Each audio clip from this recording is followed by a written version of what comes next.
Hello, my name's Stephen Labiak with the law offices of Stephen Labiak in Fresno and Visalia. Two types of law that often intersect are bankruptcy and divorce. Often when people are getting divorced, one of the reasons is financial worries. This may mean that a bankruptcy may be a good option for both people to get a fresh start. A common question is, well, should I file bankruptcy before or after divorce? In most situations, I'd recommend before, and here's why. The easiest reason is if you are filing together as a couple, that's usually only one bankruptcy fee, not two. Another reason is there's going to be no issue on dividing the debts when you go see your divorce attorney. All your debts are going to be in one pile. If the bankruptcy is done correctly using a qualified bankruptcy professional, there'll be no debts to divide when you do the divorce.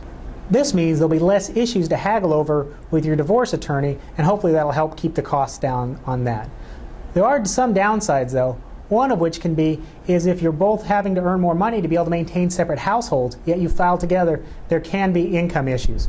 Another downside is if you're having a divorce and it's particularly nasty, yes, you're going to have to talk to each other a couple times and you may see each other in court.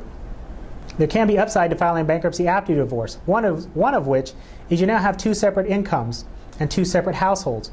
What this means is if you're having problems qualifying because of your family size is too low and you both make too much money, by splitting that up it may make it easier for both of you to qualify. Another benefit, of course, is at this point if you're divorced and then you file bankruptcy, you don't have to talk to your spouse anymore.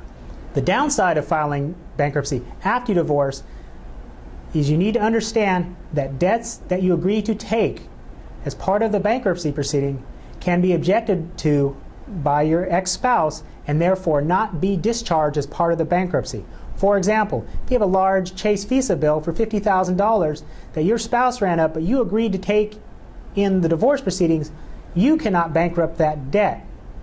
Your spouse may object to that debt and you will still be liable for that debt even if you filed bankruptcy and even if it would have been dischargeable if you were still married.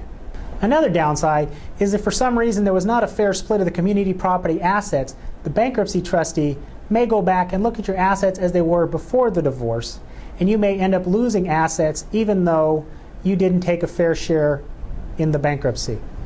Another downside, of course, is that between the two people there will be two sets of bankruptcies. Overall, for most of my clients, I recommend filing bankruptcy before filing divorce. It'll make the divorce cleaner, it usually makes the bankruptcy easier, and just for everybody, the outcome is usually a lot better.